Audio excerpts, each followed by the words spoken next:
Hello, everyone. Today we will be reading the play The Brute by Anton Chekhov. There are a few of us teachers that are together, and I must say that as the female Mrs. Popov, I do not have a Russian accent, so I will be doing it in my southern accent, while the other two uh, go Russian. So we hope you enjoy this and you're able to use this in your classroom. It's not right, ma'am. You're killing yourself. The cook has gone off with the maid to pick berries. The cat's having a high old time in the yard catching birds. Every living thing is happy. But you stay here moping in the house like it was a convent, taking no pleasure in nothing. I mean it, ma'am. It must be a full year since you set foot out of doors. Oh, I must never set foot outdoors again, Luca. Never. I have nothing to set foot out of doors for. My life is done. He is in his grave, and I have buried myself alive in his house. We are both in our graves. You're off again, ma'am. I just won't listen to you no more. Mr. Popov is dead. But what can we do about that? It's God's doing. God's will be done. You've cried over him. You've done your share of mourning, haven't you? There's a limit to everything. You can't go on weeping and wailing forever. My old lady died for that matter, and I wept and wailed over her a whole month long. But that was it. I couldn't weep and wail all my life, and she just wasn't worth it. As for the neighbors, you've forgotten all about them, ma'am. You don't visit them, and you don't let them visit you. You and I are like a pair of spiders, excuse the expression, ma'am. Here we are in this house like a pair of spiders. We never see the light of day. And it isn't like there was no nice people around either. The whole country's swarming with them. There's regiment quartered at Bricklaw, and the officers are so good looking. The girls can't take their eyes off of them. There's a ball at the camp every Friday. The military band plays most every day of week. What do you say, ma'am? You're young, you're pretty, you could enjoy yourself. 10 years from now, you may want to strut and show your feathers to the officers, and it'll be too late. You must never bring this subject up again, Luca. Since Popov died, life has been an empty dream to me. You know that. You may think I'm alive. Poor, ignorant Luca. You are wrong. I am dead. I'm in my grave.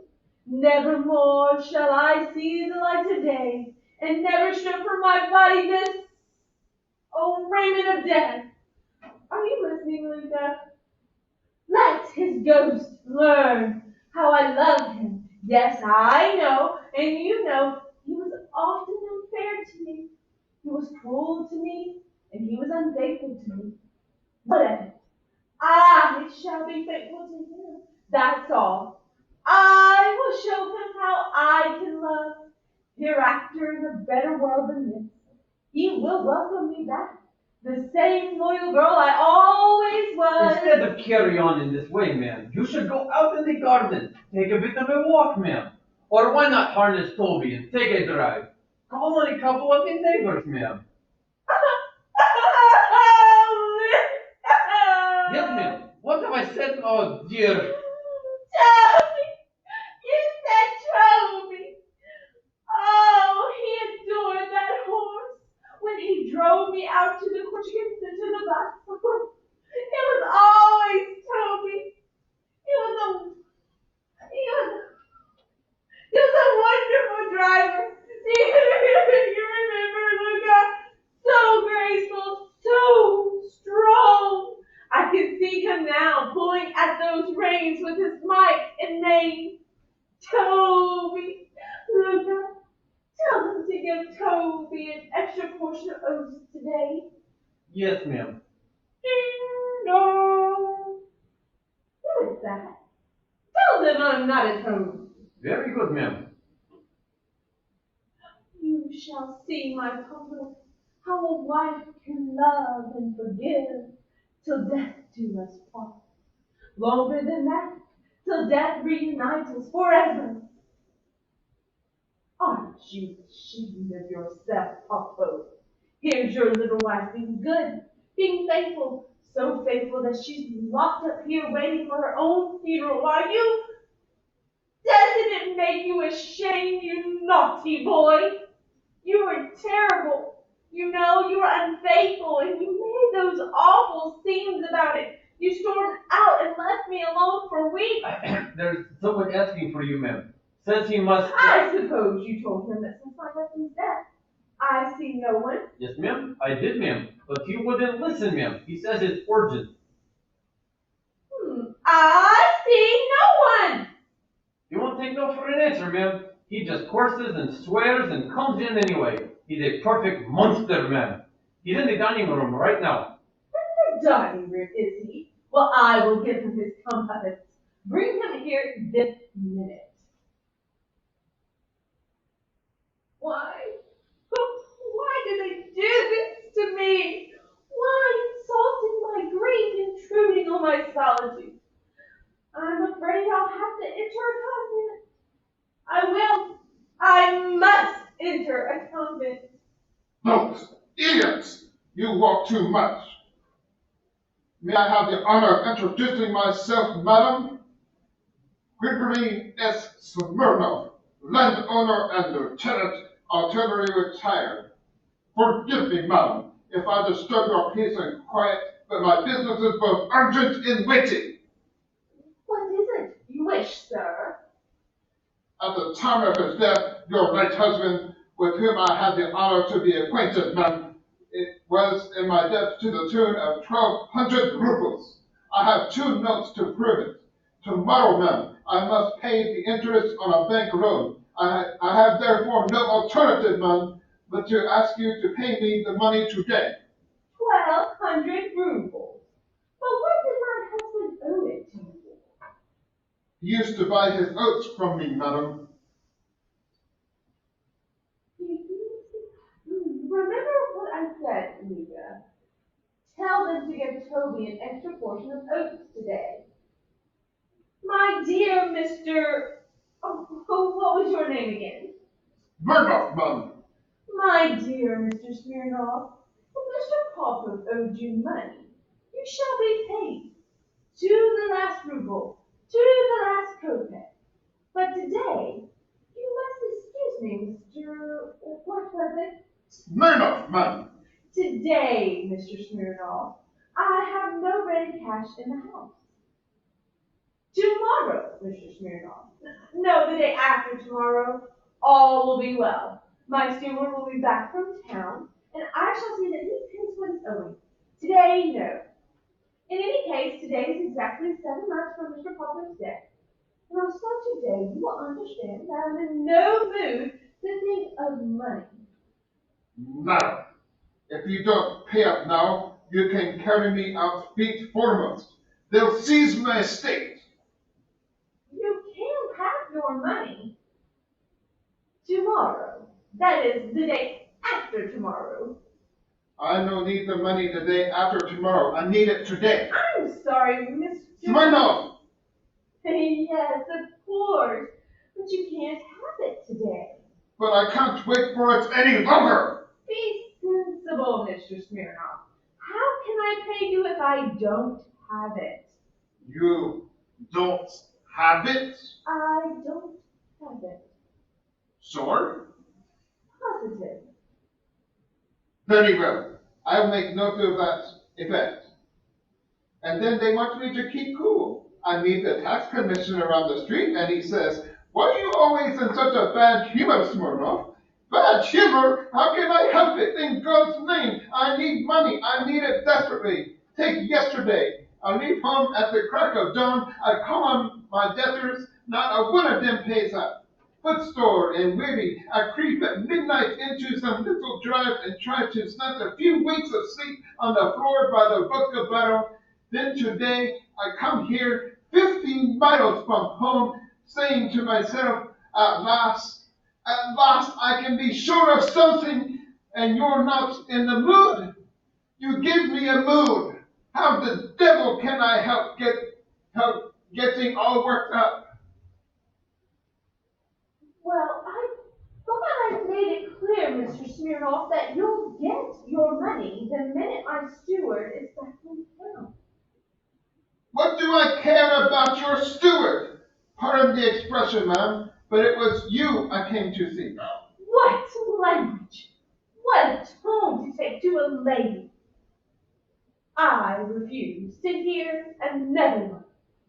Not in the mood, huh? Exactly 7 months since Papa's death, huh? How about me? Is there this interest to pay or isn't there? I'm asking you a question. Is there this interest to pay or isn't there? So your husband died and you're not in the mood and your steward's gone off someplace and so forth and so on. But what can I do about that, huh?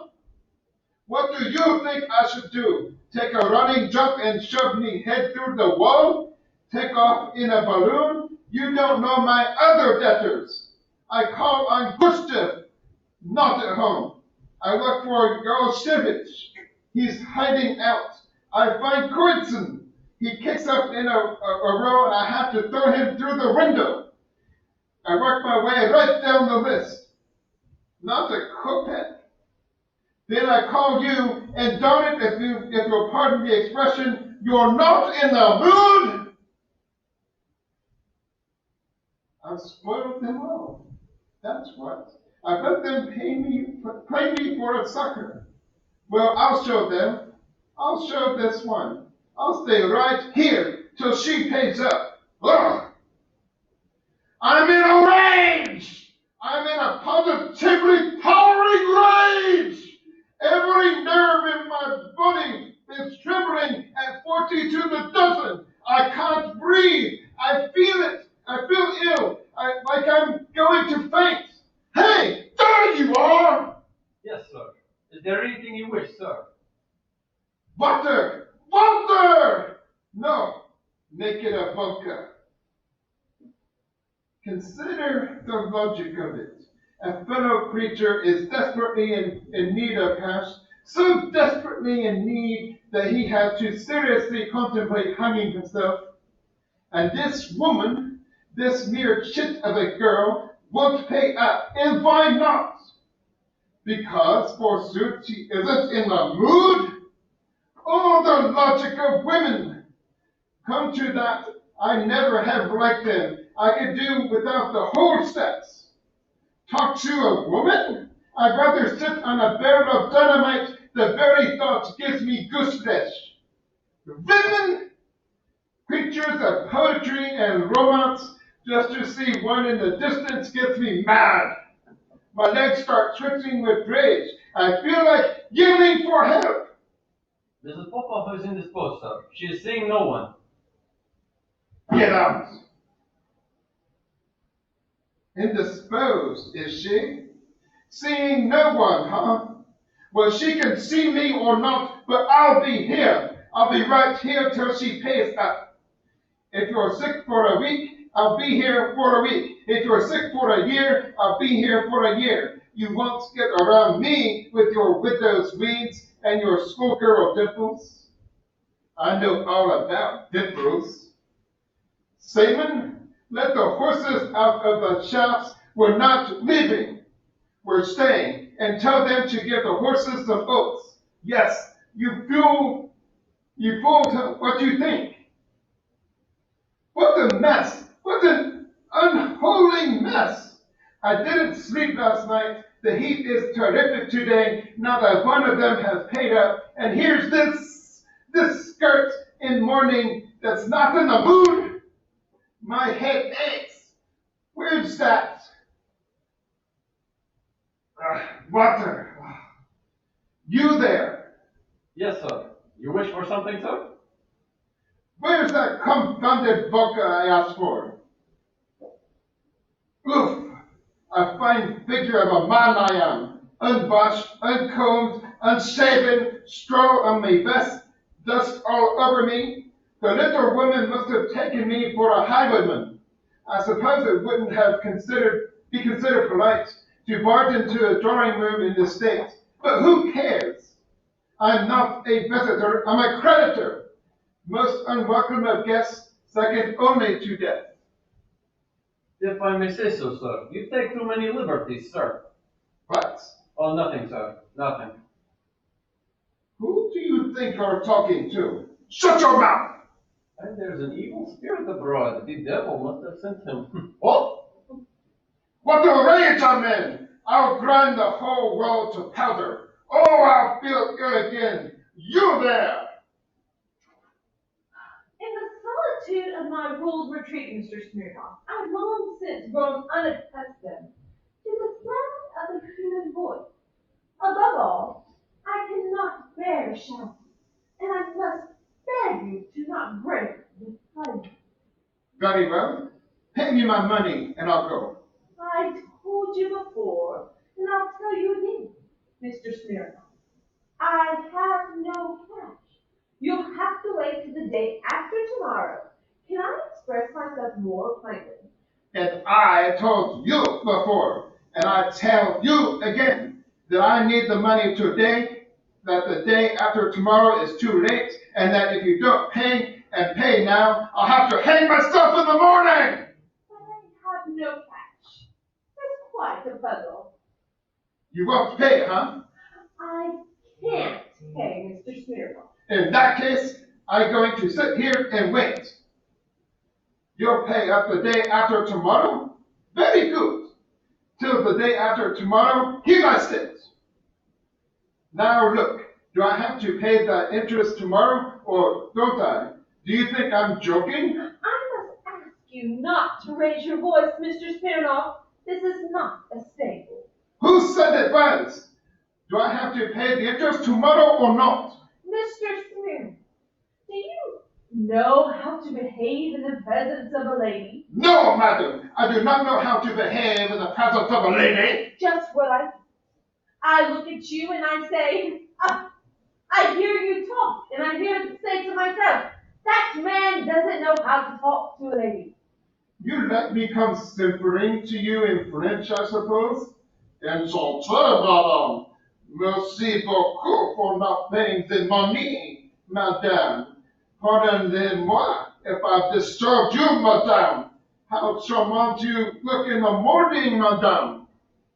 Now you're being silly, Mr. Smirnoff. Now you're looking silly, Mr. Smirnoff. You don't know how to talk to a lady, Mr. Smirnoff. Look here, Mrs. Popov. I've known more women than you've known kitty cats. I've fought 3 duels on their accounts. I've jilted 12 and been jilted by 9 others. Oh yes, Mrs. Popov. I've played the fool in my time, whispered sweet nothings, bowed and scraped and endeavored to please. Don't tell me I don't know what it is to love, to pine away with longing, to have the bruise, to melt like butter, to be weak as water. I was full of tender emotion. I was carried away with passion. I squandered half my fortune on the sex. I've chattered about women's emancipation, but there's an end to everything, dear madame.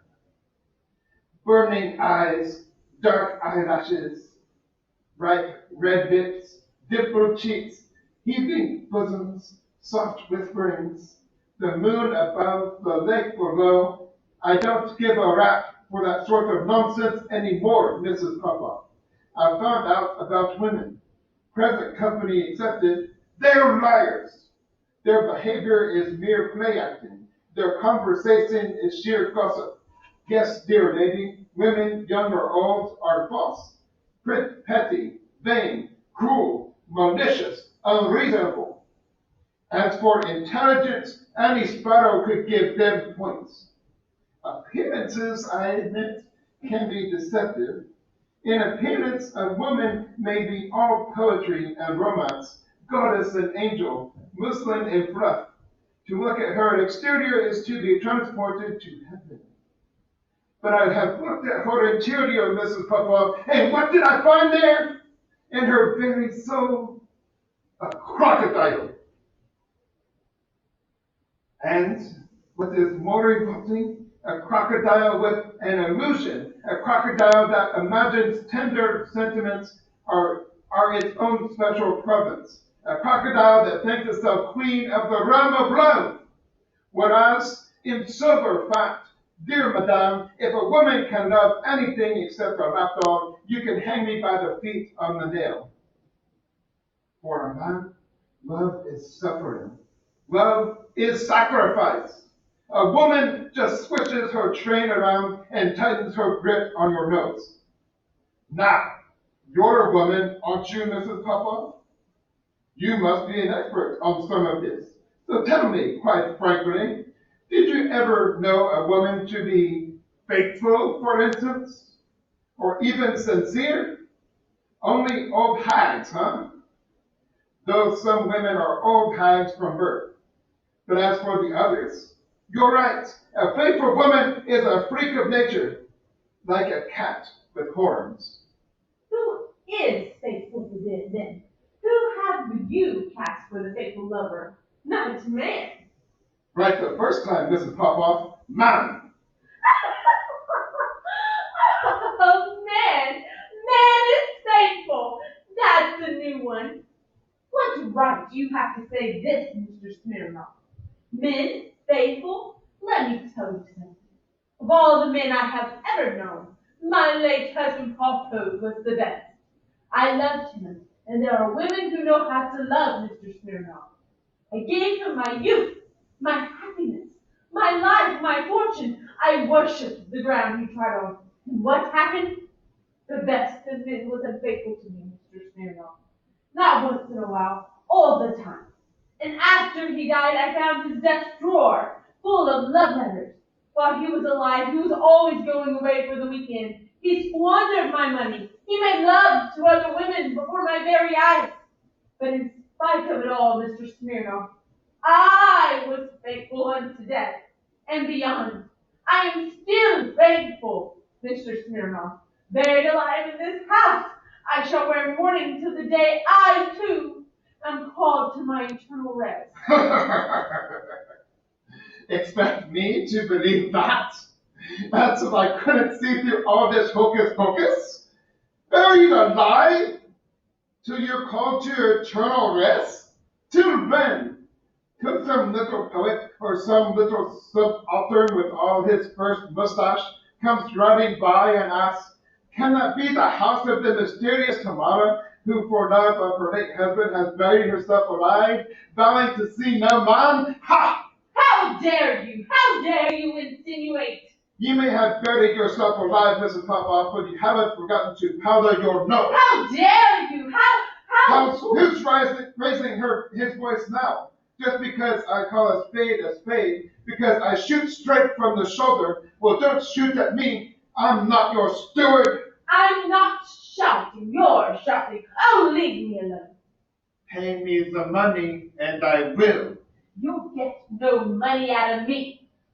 Oh, so that's it. Not a ruble, not a kopeck. Get out and leave me alone. Not being your husband, I must ask you not to make scenes with me. I don't like scenes. You're sitting down. Correct. I'm sitting down. I ask you to leave. Then give me the money. Oh, what a rage I'm in. What a rage! The impudence of the man. I won't talk to you a moment longer. Get out. Are you going? No. No. No. On your head be it. Luca, I show the gentleman out, Luca. I'm afraid, sir, I'll have to ask you, to leave, sir, now? Shut your mouth, you old idiot! Who do you think you're talking to? I'll make mincemeat out of you! Mercy on us! Holy saints above! I'm taken sick! I can't breathe! Then where's Dasha? Dasha! Dasha, come here at once! They've gone picking berries, ma'am. I'm alone here. Water, I'm taken sick. Get out, you! Can't you even be polite with me, Mrs. Popov? With you? You're a wild animal. You were never housebroken. What? What you say? I said you were a wild animal. You were never housebroken. And what right give you have to talk to me like that? Like what? Like You have insulted me, madam. What of it? Do you think I'm scared of you? So, you think you can get away with it because you're a woman? A creature of poetry and romance, huh? Well, it doesn't go down with me. I hereby challenge you to a duel. Mercy on us, holy saints alive! Water! I propose we shoot it out. Trying to scare me again. Just because you have a big feast and a voice like a bull, you're a brute. No one insults Grigory S. Smirnov with impunity. And I don't care if you are a female. Brute, brute, brute! The sexes are equal, are they? Fine. Then it's just prejudice to expect men alone to pay for insults. I hereby challenge. All right! You want to shoot it out? All right, let's shoot it out. And let it be here and now. Here and now. All right. I have proposed pistols here in 1 minute. Putting one of Papa's close to your silly head will be a pleasure. Out you go. I'll bring her down like a duck, a sitting duck. I'm not one of your little poets. I'm no little subaltern with his first mustache. No, sir. There's no weaker sex where I'm concerned. Sir, master, take pity on the poor old man and do me a favor. Go away. It was bad enough before. You nearly scared me to death. But a duel! A duel. That's equally of the sexes for you. That's equality of the sexes for you. That's women's emancipation. Just as a matter of principle, I'll bring her down like a duck. But a woman! Putting one of Papa's bullets through your silly head. Her cheeks were flushed, her eyes were gleaming. And by heaven, she's accepted the challenge! I never knew a woman like this before! Sir, master, go away, please. I'll always pray for you. What a woman! Whew. She's no sourpuss. She's no crybaby. She's fire and brimstone. She's a human cannonball. What a shame I have to kill her! Please, kind sir, please go away. I like her. Isn't that funny? With those dimples and all. I like her.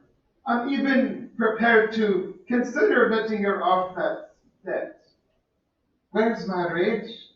It's gone. I never knew a woman like this before. Pistols, Mr. Smirnoff.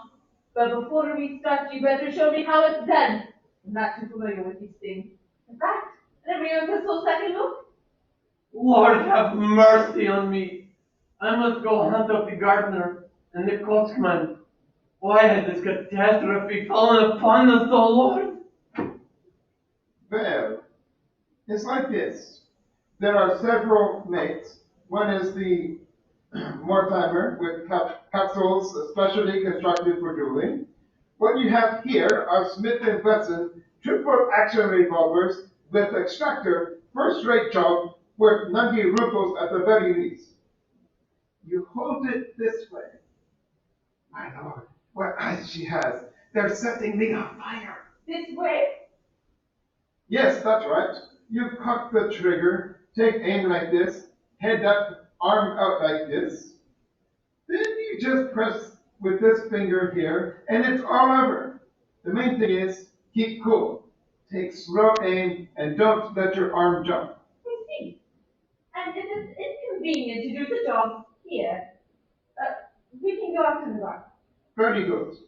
Of course, I should warn you, I'll be firing in the air. What? This is the end? Why? Oh, well, because for private reasons. Scared, huh? Now don't you try to get out of it, Mr. Smirnoff. My blood is up. I won't be happy till I've driven a hole through that skull of yours. Follow me. What's the matter? Scared? That's right, I'm scared. Oh, come on. What's the matter with you?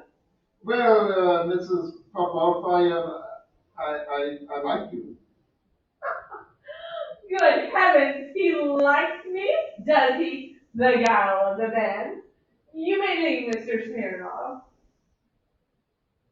Listen, Mrs. Papa, are you still mad at me? I'm in the devil of a temper myself, of course, but then you see, what I mean is,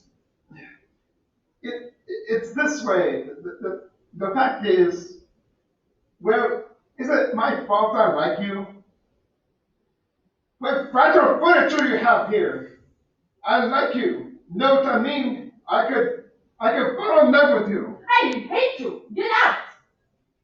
What a woman! I never saw anything like it. Oh, I'm lost. I'm done for. I'm a mouse in a trap. Leave this house or I shoot. Shoot away. We're blessed to die of a shot that was fired by that little velvet hand.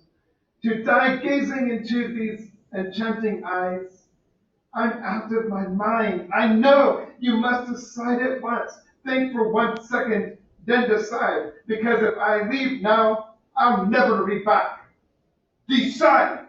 I'm a pretty decent chap. Landed gentleman, I should say. 10,000 a year, good stable. Throw a coat back up in the air, and I'll pull a bullet through it. Will you marry me? Well, we'll shoot it. Get going. Take your pistol. I'm out of my mind. I don't understand anything anymore. You there, that vodka. No excuses. No delays. We'll shoot it out. I'm out of my mind. I'm falling in love. I have fallen in love. I love you. I love you as I've never loved before. I jilted 12 and was jilted by 9 others, but I didn't love one of them as I love you.